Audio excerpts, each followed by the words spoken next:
just sharpening that knife from real sharp to razor sharp on the cybersecurity side is not going to help that much. But if you get a new knife, now you have a whole new tool set to make the cuts with. You're listening to Protect It All, where Aaron Crow expands the conversation beyond just OT, delving into the interconnected worlds of IT and OT cybersecurity.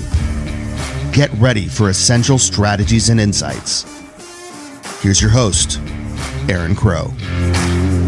Awesome. Hey, thank you for joining me on another episode of the Protect It All podcast. I've got my friend Josh here. We actually just went to a hockey game the other night, so hadn't been that long since we saw each other. Josh, why don't you introduce yourself, tell us who you are, and kind of your background in this fun cybersecurity space. Absolutely. So, Joshua Kuntz, currently the CISO for a state agency here in Texas. I've been doing this for going on 24 years now. And this is my 7th state agency, the 5th one that I've led the security program for. Before that, I was 6 years Marine Corps as electronics tech, which helped me make the transition over to state service. And just really excited about, kind of where we're going in this field. So what was it like? So I do talk with a lot of folks that were primarily military in that transition. So obviously going from military to state agency and in the public sector, what is that transition like? So most of the folks that I've talked to have really transitioned into the private space, which has been a harder transition. Do you think it's been an easier transition going into the public space as opposed to the private space from that military career? Well, I made it a softer landing for myself. So when I left the military as an electronics technician, I went to the Texas Department of Public Safety. And so they're, it's a law enforcement entity that is paramilitary. So they have a rank structure and chain of command, very strong chain of command. And so that part was a little easier to transition over into, similar mission as far as, protecting the citizenry. And so that made that transition a little easier. I will say that as a manager, a personnel manager, that was a much harder part of the transition. I lost a good portion of my toolbox when I left the military, the whole physical portion, that I couldn't stand in a position of attention and berate you for an hour or make you do push-ups until you collapse. That kind of stuff was gone now. That's disappointing, I think. Yeah, believe me. Difficult the first couple of times I had some disciplinary instruction to give and how to not go back into those old habits. So obviously, again, this is not to be political at all. So I don't want to, listeners, this is not that, right? We see a lot in the news today with new, administration coming in and DOGE and all the things.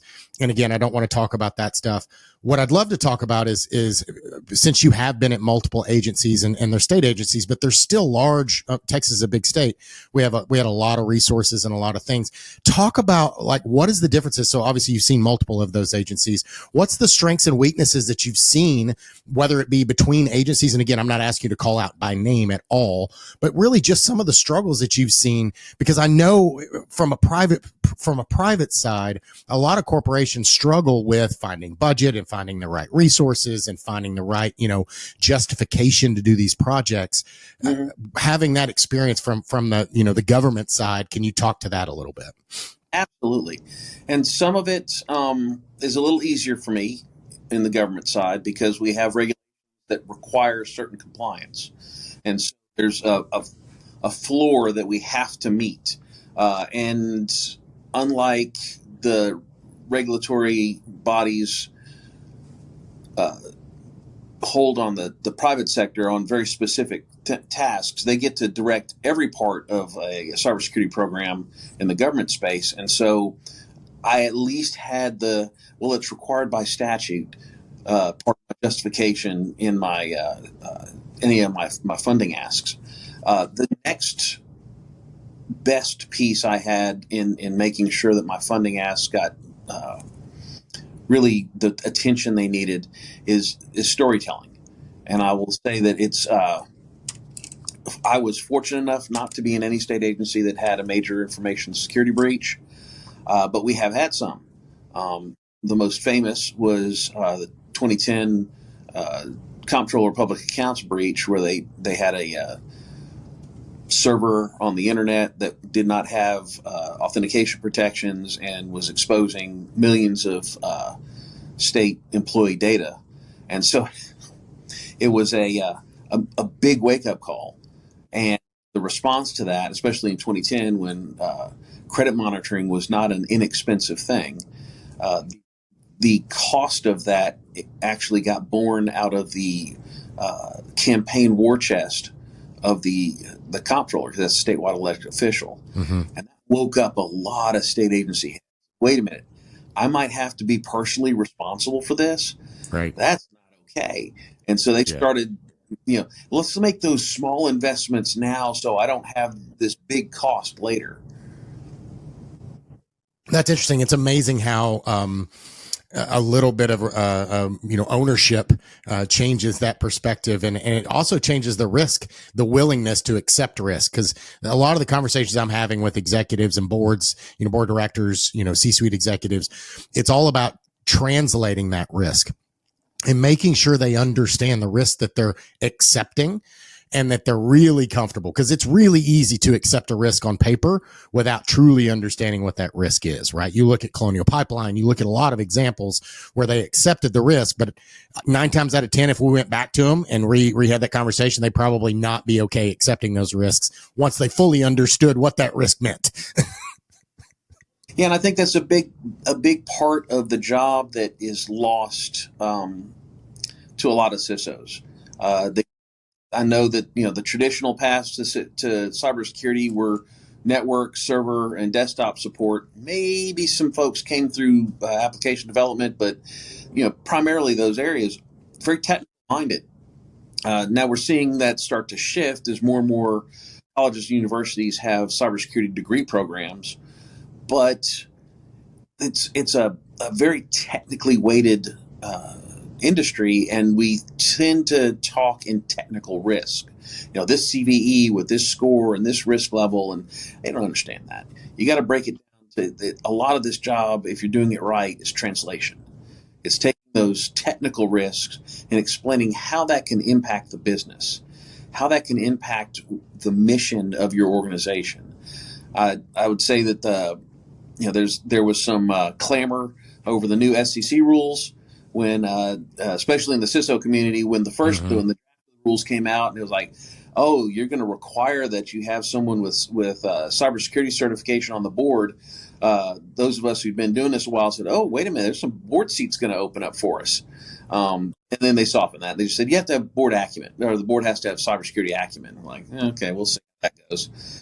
But they did add the rules about having to disclose cybersecurity incidents if they were material. And so the question started becoming, well, what is material? And how do you define materiality? And who says that it's material? And in my circles, we've been having this conversation in the last year or so. And it shifted. Initially, it was like, oh, well, we need the CISO to tell us if it's material. And we pushed back and said, no. Our job is to tell you what happened. You need to tell me whether or not that's material. And so we started getting the risk attorneys involved and get people who have a better idea of how to translate that. But that's really that shift, is you have to be able to speak in business language and take that technical knowledge and translate it into something they'll understand, or it's just a bunch of gobbledygook and they don't care. Yeah. And in my career, so I started out on that technical path you just talked about, right? It was network engineering and architecture and systems administration and Active Directory and VMware, like all of those super technical things. And I got to a place in my career where I kind of hit that glass ceiling, right? I kind of hit I really can't, there's not much else to elevate me to that next level on that technical stream. So I really had to work on those softer skills, and and I wasn't comfortable in those places. And honestly, when I was thrust upon it, I worked at a power utility in Texas, and they put us in this. It was very forward thinking, but they created this thing and they called it Leadership Circle. And within that, they took their top leaders, and most of them were technical engineering type folks, and they put them into this leadership circle where we did book reports and had to create use cases, business use cases, and go over business risk and do presentations, and really those softer skills that we didn't have a lot of opportunity to kind of hone our skill sets on. And again, the first year I was in it, I was annoyed because I'm like, I'm not in college anymore. Like, I don't want to read a book. Like, what am I doing? Like, this isn't going to help me configure a firewall. And that's what I do. But man, I'm so glad looking back now that I did those things, because that allowed me to get to the next places in my career. It's why I was a CTO of a software company. It's why I was, an executive at Ernst & Young, and now as at Morgan Franklin, and the things that I've done. Yes, I'm still technical, but you don't want me configuring your firewall. If I'm configuring your firewall, then we've had a bad day. Came up to the networking side as well. And if you put a gun to my head, I could probably question mark my way through a firewall configuration. Sure. But it would take 10 hours, what would normal analyst about 30 minutes. But yeah, I haven't been hands on keyboard in years because of that. I manage programs and personnel.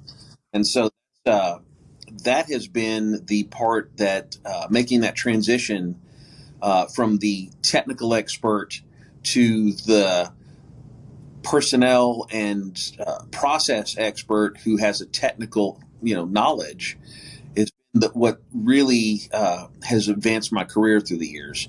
I do mentor a number of folks, and I've given advice to folks that are asking, how do I get to the next level? I'm going back to college.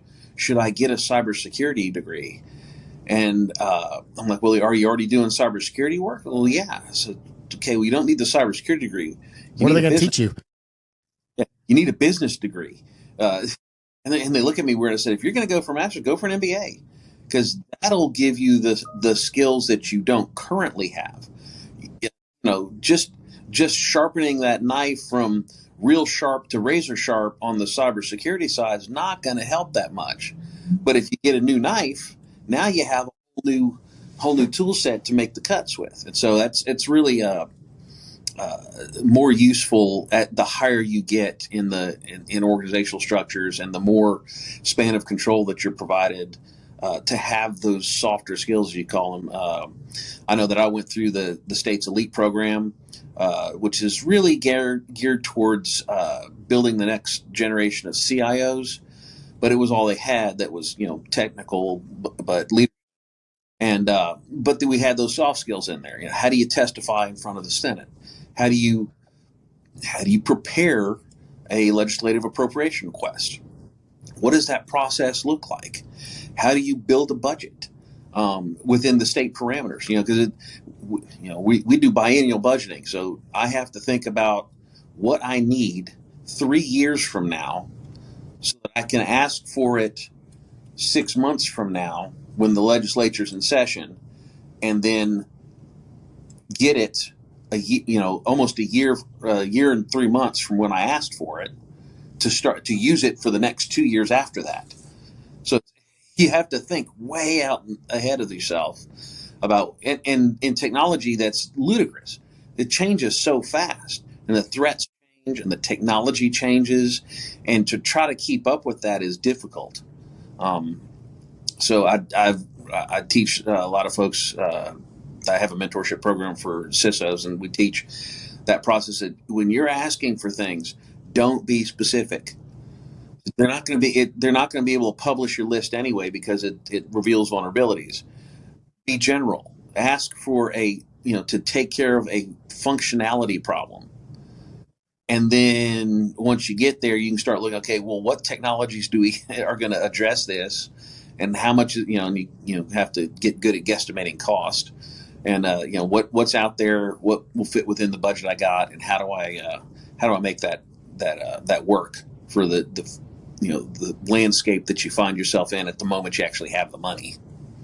Well, and another one of those soft skills I think you're really talking through is dealing with ambiguity, right? And you don't know the answer. To your point, 2 years from now, there's no way you can know exactly what technology is available or even what gaps you're going to have or whatever priority of your risk is going to be. But you have to be future casting something. Hey, I know that I need some help around, secure remote access or even more general than that, access into my environment and, data loss prevention and whatever those things are that you're cloud-based focused, AI, whatever those things are, and put a big enough budget in those things and estimations in those things so that you're not trying to, platinum code or gold plate anything, but you've got enough budget and wiggle room that you can actually get the things done that you need to get done because you're stuck with that budget for the next couple of years after you get it approved.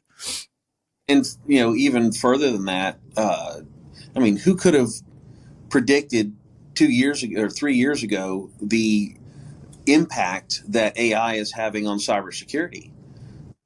It was a thing, but it's like, well, where is it going? How advanced is it going to be? How useful is it going to be? Is it purely academic? Looking in the future, it's like, well, I know that quantum computing is a thing that seems to be making, some headway, and that we may see what impact is that going to have on, on the future of cybersecurity, and how do we try to plan for that, when the technology's not play super catch up, I'll have to wait till that comes out, and then the next 2-year cycle I'll ask for money about it then. That's putting yourself behind the 8 ball. So. Well, and the other piece to this that we all have to fight with, and I'm sure it is even more so, or not more so, just different for you guys in the government space, is it's not just technology. It's easy to talk about firewalls or AI or secure remote access or whatever the thing is, but it's people, process, and technologies, right? So you need bodies, and you're impacted as the CISO, you're impacted by decisions that other people in the government agency are creating, whether they're hiring people or expanding or whatever they're doing in those spaces. Those all have things that impact you, and you may not necessarily know what those things are going to be until too late. So how do you go about thinking about or planning for those things that you may not even be aware of 2 years down the road? Well, so the fact that our legislature only meets once every 2 years for 144 days does have its advantages. Sure. That means they also can't come up with new ideas in the middle between session. So the good idea fairy can't just visit all the time. So that gives us some predictability in what the requirements are going to be. I talk to my fellow CISOs about this all the time. So you got to be plugged in with your GR folks, your government relations. If you're not, you're going to have a problem, because they need to know that you need to see bills as they're being, considered and going to, the one when they get assigned to a committee, they've got legs. Now you got to have an idea of what the impact is, and you got to write impact statements like, oh, well, this is going to add a whole new regulatory framework to our agency, and it's going to require us to look at different data than we currently do. And oh, by the way, that's regulated data by the feds. I got to put different security controls in place. Well, that's going to cost some money. So I need to add bodies or funding for new tools or new security controls to that bill to say, hey, that's got a fiscal note on it. It's going to cost me money to implement that because it has implications.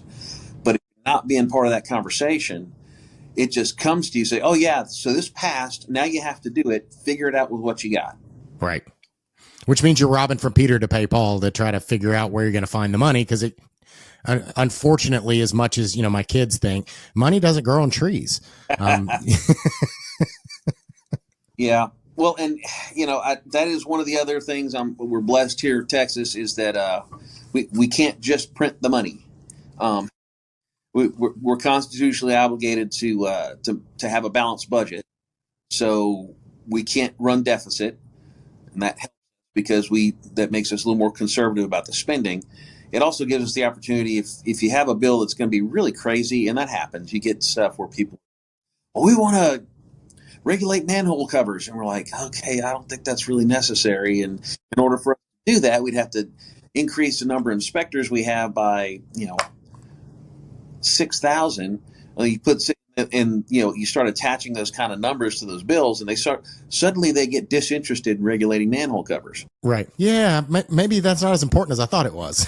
Yeah. And so, it's where so that's part of that process, is understanding where to say, okay, is this really needed?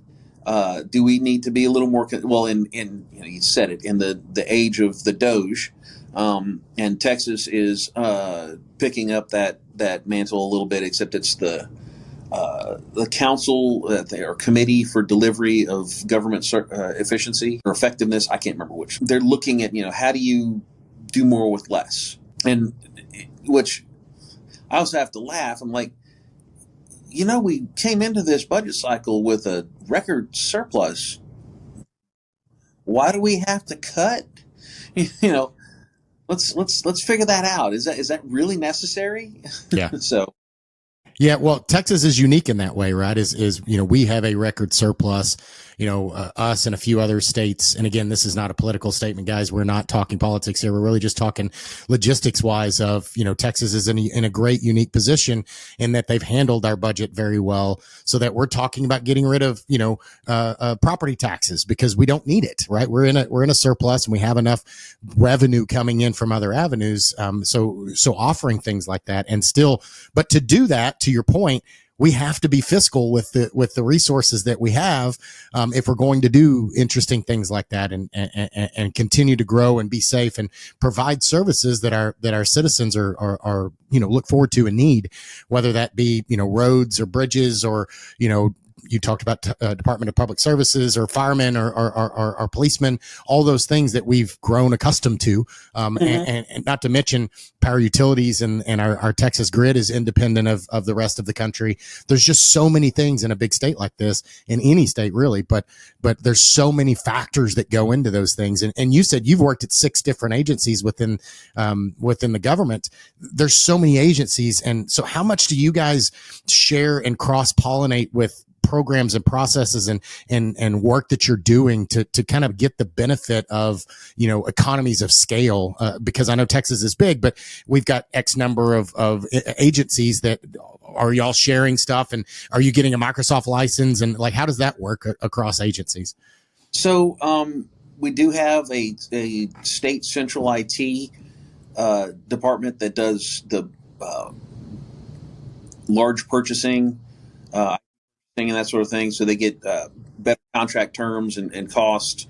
Instead of each agency trying to negotiate contracts with Microsoft, there's one major contract with Microsoft for all state agencies for buying, email and support and that kind of thing. We have, they do big contracts with the laptop suppliers, so we get okay, well, it's not just I'm doing a deal with an agency that's 300 people. I'm doing a deal with the whole state government, and it's thousands. Okay, now you get the better economies of scale there, and that works mostly. You do have some inefficiencies or some lag because that process is cumbersome. And it's like the pendulum swing, right? So it gets more and more cumbersome as people make foolish mistakes like brother-in-law deals and no bid contracts. And so, so they put a lot more process on top of that, and it makes it harder. It takes longer.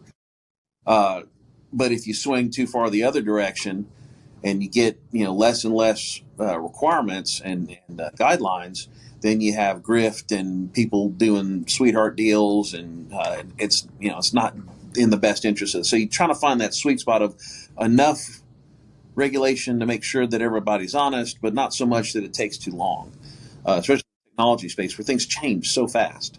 It taking 5 to 6 years to get on a state contract. The technology, those new inventive technologies have come and gone. It's like they got here. It's a thing, and then now it's baked into other things. It's like that's a tough position to be in sometimes. It is, but also if you think about it, the fact that you survived, even though the technology came and went, and you didn't get the technology, shows that okay, maybe the technology wasn't all that great in the first place, and that you could figure out another way around it. Oftentimes, what we have to do, we just have to figure out how to work through it. But with that, we do, like I said, we do have the economies of scale of purchasing. We do have some economies of scale in like data center services, that kind of thing. But it gets, because it's so bureaucratic, it gets cumbersome to try to meet the business needs of each individual agency, who have different missions. They have different, leadership, executive leadership, who have a different vision and have, different things that they're trying to accomplish. And so trying to meet all of those and balance between, being, lean, having just enough staff to meet the need without having so many staff that it's, that you have people going idle. It's a tough balance. Yeah. And throw into mix with COVID and work remote and all those things just made everything more difficult.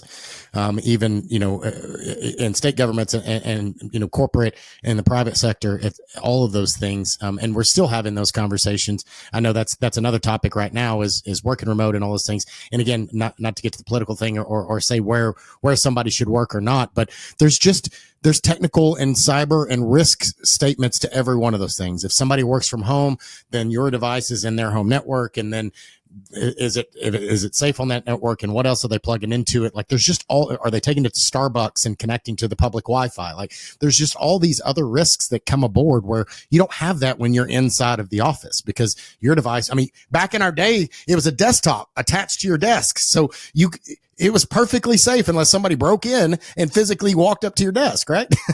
Well, and that's, and different organizations have talked about risk tolerance, and levels of amounts of risk that they're willing to accept when it comes to how inconvenient can we make the desktop experience, right. Yeah. Versus being secure. I'm fortunate that we're a little risk averse here, and we only use agency devices, so it's only managed devices that come to our network. Some of that came out of what we affectionately call the governor's ban on TikTok, where, in order to utilize BYOD, you had to have the ability to do management of those devices for what other applications could and could not be on there, containerize the area that the agency data would be on. And we're like, we don't have that tool currently, and we don't have the extra people to manage that kind of thing. So we said, we're just not going to do it. So there's no BYOD. You have to use an agency managed device. We have a VPN on login. So when you log in and you're on the internet, it connects you directly to our systems. You don't get to go to the open internet on anything else. So that helps alleviate. I won't say eliminate, but it helps mitigate a lot of those risks with the work at home. We still, in many areas, the government still struggles. If you have regulated data that you're dealing with, and the rules around that regulated data were built pre-COVID, they're expecting certain physical protections for the area that data is being handled, especially if you're dealing with criminal justice information, and draconian measures if you're going to try to do it remotely. Like, you must be subjected to a physical inspection of the workspace. You have to have a separate workspace that doesn't have outward-facing windows, or the computer can't be facing an outward-facing window. You have to have the ability to keep family away from, unauthorized personnel away from those kind of things. So that it creates a burden. Yeah. And work through that is sometimes cumbersome. I'll say that. For sure. I came again, like I said, I came from power utility. I spent a lot of time there, and regulation, like with NERC-CIP, for instance, same thing, Mm-hmm. right? Is who has access to that data? Where can you access it from? What data is available? You have to go through training courses to even be able to have access to the databases and the asset information and all that kind of stuff, right? For obvious reasons, like the data that we're talking about is protected. And the same thing goes with PCI, people's personal information and credit card information and social security numbers. And, we've all been hacked. Everybody's, I always laugh when people are like, well, they're going to get my information. Like, more than likely, if you've been on the internet in the last 10 years, they've already gotten your information in a number of different attacks. I had a security clearance. It's not secret or anything, but I had a security clearance and I work for a nuclear power plant, right? So I had the DOE's background check to work at a nuclear power plant, and I also had a security clearance so that I could have certain conversations with three-letter agencies around risks and things like that pointed at power utilities in general. So that database was stolen. So all the information for all my background checks and all that information was taken by whomever. I'm pretty sure it was China, but whatever. So that information was out there. So anytime anybody's like, well, they're going to get your social security number, I'm like, it's been gone 50 times. Yeah, the key is don't give them any extra information to get Correct. to your bank. Correct. And I talk about that a lot. I've worked at agencies where we had highly regulated data, FTI and IRS data, Pub 1075 requirements, and CJIS requirements, and Federal Office of Child Support Enforcement, the Social Security Administration, Department of Labor, Department of Education, and they all had a little different requirement on what you're doing, and so that's. And we had, it was an organization where we were paying out benefits. So, now you have the possibility of fraud in multiple vectors because billions of dollars are going out. Well, I'm currently with a regulatory entity. We collect a fee. And the way we collect it is either you send us a check or you go to the state's online payment portal, which I don't manage, and pay for it. I said, well, I don't have a massive target because, and people got we have millions of personal records. Yes. And they're worth about a nickel a piece. So what they want is your bank account or a credit card where they can actually get money. Your PII is, we have to protect it. We want to protect it. We don't want to be just willy-nilly letting people have it, but they're only going to expend so much effort to get that kind of information because it's just not worth it. Now, your routing and your checking account number and your routing number and a copy of your signature, that's a lot more valuable than empty out your bank. Get some actual money for Right. that transaction. So that's where you're having to kind of temper those expectations sometimes. Where in doing a business impact analysis, and everybody wants to believe that their stuff is critical. And I've worked at agencies where the data was critical, the system was critical. If the system went down, people's lives were at risk. It's like, okay, that's critical. And then when I'm doing this, like, oh, I have this critical application. No, you have an important application. No, it's critical. If that application goes down, will anybody die? Well, no, nobody's going to die. It's not critical. So let's level set what critical is. And everything can't be number one. If everything's number one, nothing's number one. So having to go through sometimes that's a really hard conversation to have with a group of executives where you're having to tell them that out of the 10 programs we have, yours is number 8. And they're not happy about this. Well, that's why we have these group discussions where we can talk about what is actually critical, what is the next most important thing, what's the next most important thing after that. And the surprising one when we have those is you need to be able to get your HR payroll people back to work right after your life safety systems. I'm like, why? So because your state workers are not going to miss a check and still work for you. So most of these folks might have 1 month of slack in their budget where they've got a savings so they can make in 1 month after the check stops coming. So, but Some of them don't have that. Some of them are waiting for that check to hit so they can go to the grocery store for next week. So and we only get paid once a month. Said if the disaster happens on the 25th of the month, and we haven't certified timesheets yet, they're not getting paid. Right. And there's going to be a problem. Yep. So let's make sure we get those things up first. Well, and it goes to understanding the risk to the business, and it's not always a nation state bad actor, Russia, somebody coming after. Sometimes it is, but many times it's not. Ultimately, it's understanding the risk to your business, right? And that cyber risk, it doesn't matter the attack vector, doesn't matter that it's malicious or it's malware or it's phishing or whatever the thing is. What is the impact? What is the impact to your business? What is the impact to your employees? What is the impact to, the customers that you're servicing? What is the impact to your reputation? Like, those are the conversations that you've got to have.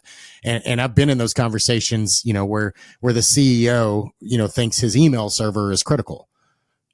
It's important, but if the email server goes down, we still do business. Nobody's lives are impacted. Like, we're still able to make payroll. So yes, your email server is really important to you, but ultimately to the business, it is not critical.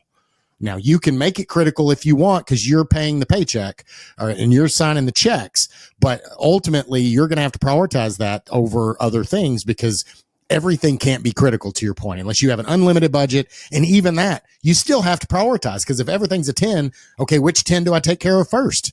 Yeah. At some point, you got to put them in an order. And so, which one am I first? Yeah. Because we can't bring them all up at once. Right.